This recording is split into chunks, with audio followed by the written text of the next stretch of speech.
Seriously? Bill Boston is doing a podcast. Seriously.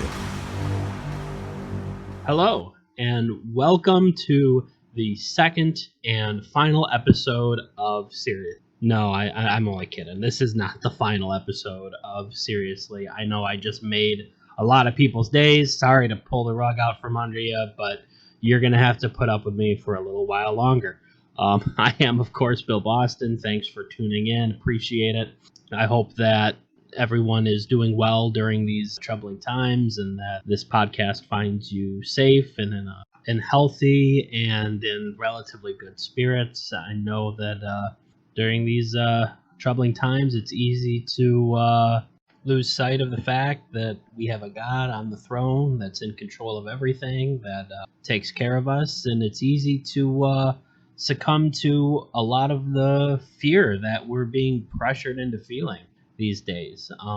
There's definitely people out there and groups out there that are invested in making people afraid and using that fear to push their own agenda. But, you know, the Bible teaches us that we're not supposed to have a spirit. 2 Timothy 1:7, for God hath not given us the spirit of fear, but of power and of love and of a sound mind. But there are political parties, politicians, pundits that are heavily invested in making you afraid, to make you fearful of those that have differing ideals or opinions than what they want you to have. Fear-mongering is not unique to any one political party, but over the past few years, months, there has been a concerted effort by Democrats in America to make the public afraid. There are two major issues that we're facing right now in this country that are being conflated and being driven by a media narrative between the coronavirus narrative and the blatant stoking of racial tensions in this country. Today, I'm going to focus on some of the inconsistencies that we've seen in the coronavirus, what's been reported, what we've been told, how the media has been portraying it, and what the facts tell us. Hopefully my next episode we'll get into some of the racial division that we're seeing in the country. But for this episode, I wanted to focus on the coronavirus and where we've seen the media intentionally trying to push a false narrative. Thinking back months ago in March when this first started, we saw a study come out very early on that suggested that 2.2 million people would die from coronavirus. And that scared a lot of people, rightfully so. 2.2 million people is a very concerning, idea that this disease was going to come and kill 2.2 million people. We needed to do something. And so, you shut things down, you do what you can, but the issue comes that as time went on and we began to see that, okay, this virus is not going to cause 2.2 million deaths. This virus is not nearly as deadly as we had initially thought. It's not quite as transmissible as we thought. There was a concerted effort by the media to label people that were bringing up the scientific evidence that we weren't going to see 2.2 million people die from this, to silence them, to keep those instances from being brought to light. When treatments were brought up that would help potentially save lives, that was fought against. And why? Why in the world, when there's scientists, physicians standing up saying, hey, we have a cure, or not a cure, but we have a treatment that has been effective, we've been using it in our clinics, that it is decried as being somehow anti-science, even though we got the scientists and doctors that are using it saying, hey, this is working. And that's just one example of how the media has been trying to keep any positive information that comes out on this virus as low key as possible, because they're heavily invested. The Democrat Party is heavily invested in keeping the economy depressed and keeping people in their homes shut down, because they believe that that will build animosity toward their political opponent, Donald Trump, because one of his biggest achievements, or one of the things that he would point to and say, well, look how good the economy is. So they're doing everything they can to hurt the American economy just so that they can put themselves in power. And that isn't coming from a Republican viewpoint. There was a quote back in 2018 from a celebrated liberal commentator, Bill Maher. He said, I think the only way you get rid of Trump is a crashing economy. So please bring on the recession. And he's not the only person with that mindset. So the Democrats are so desperate to seize power and to get rid of Donald Trump that they will sacrifice and endanger the lives and well-beings of millions of Americans just to get rid of Donald Trump.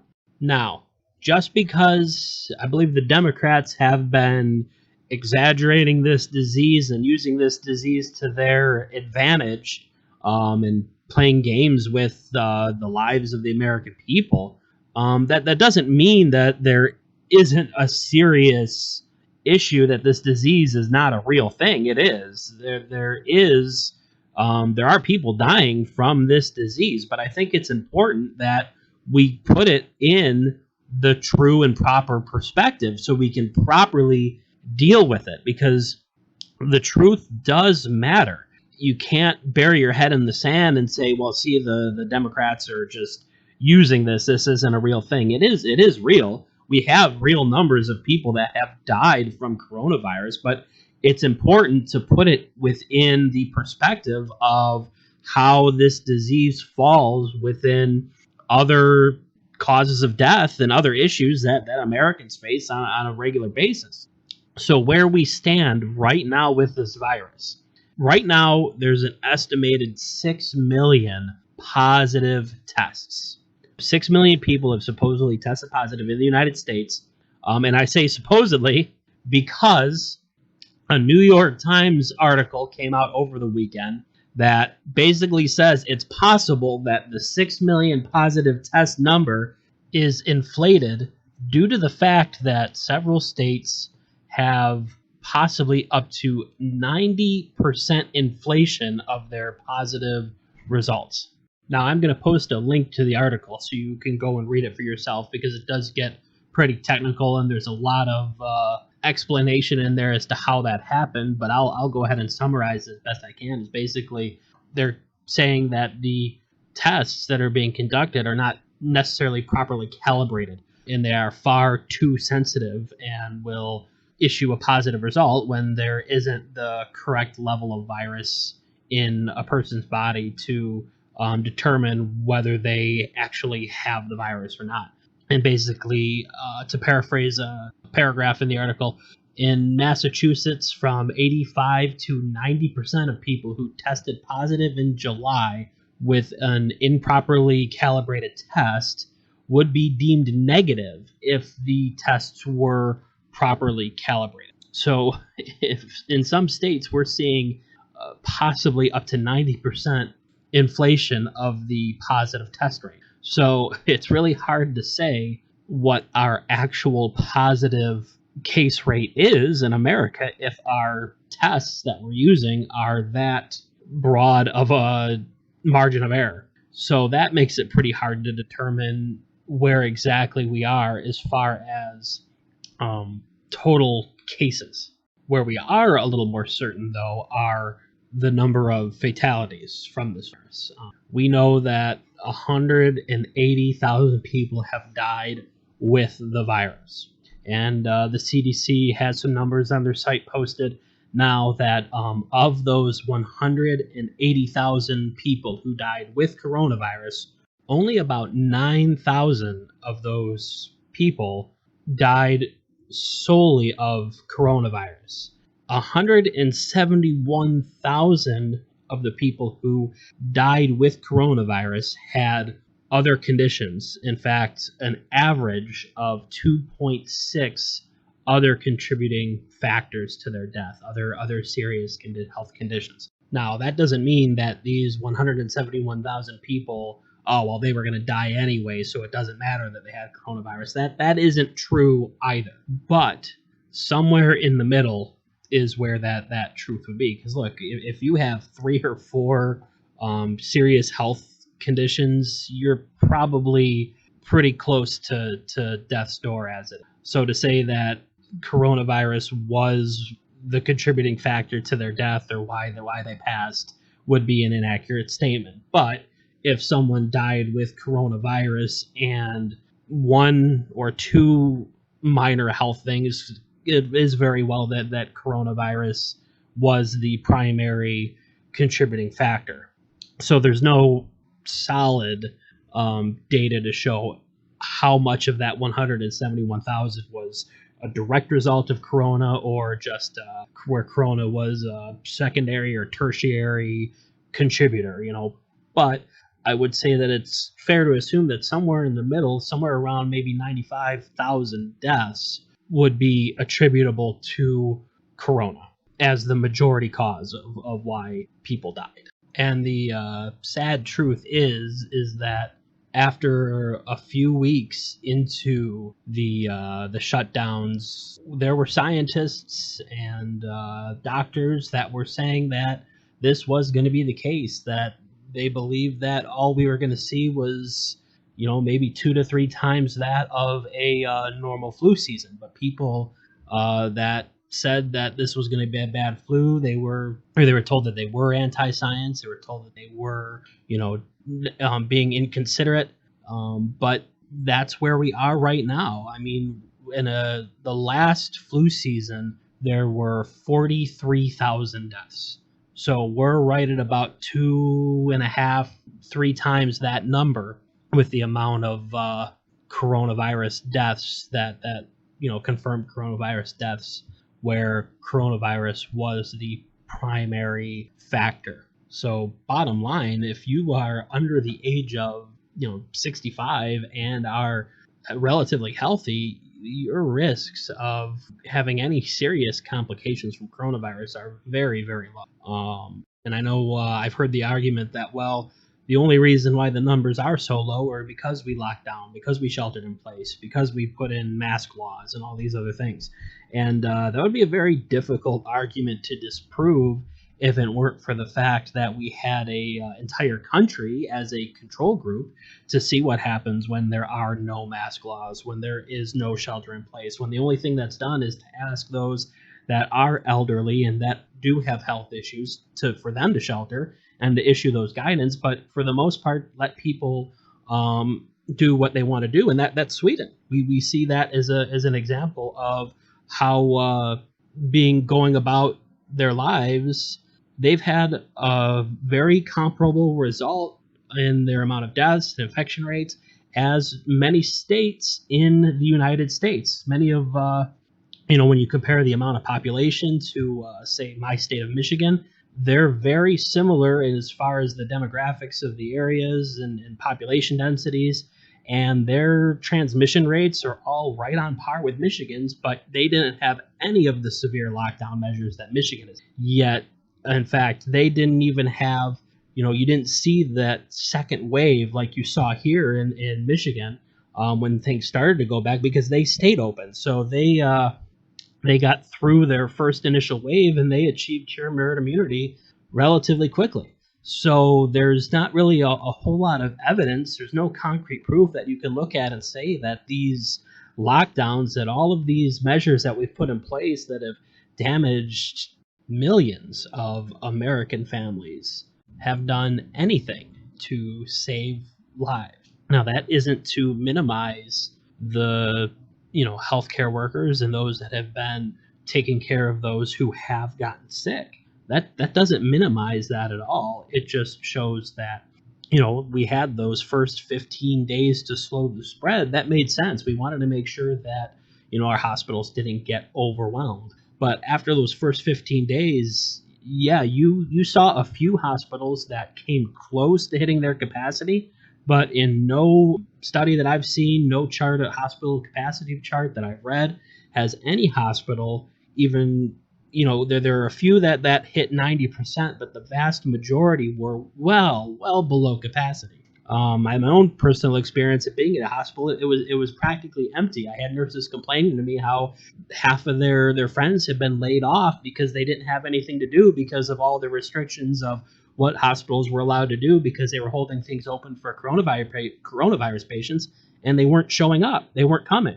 The president had hospitals built and hospital ships brought in several states here in Michigan, and it largely went unused because there just wasn't nearly the need that we thought that there would be. And yes, there were a lot of healthcare professionals that worked crazy long shifts and had to deal with people that were dying. It did happen, but it wasn't nearly to the extent that we were expecting, and it has all been well under what those estimates were. I mean, absolutely, it's tragic when anybody dies, especially when it's perceived, to be before their time. But death is a natural part of life. It is appointed unto man once to die. Death is unavoidable. It's the one thing that we all have in common. Are all going to die unless the Lord returns. So death is going to be, something that we deal with. And the way that this virus is going is it's definitely going to be, a top cause of death. But there are several things that we deal with on a daily basis that are just as deadly, that we don't shut down and damage the lives of millions of people to try to prevent. Not only that, but we don't continue to have harmful practices that aren't yielding any results. And that's all I see from these shutdowns, is that we are continuing to act on false premises that these shutdowns are stopping the spread of the virus. And yet I don't see any scientific data that would support that. But I think we see the media pushing the severity of this in order to keep that fear alive. And I'm not accusing anybody that's concerned about, the virus or agrees with these shutdowns of necessarily being afraid for themselves or being selfish, but you can be afraid for other people and that not be a right thing, that not be a justified fear.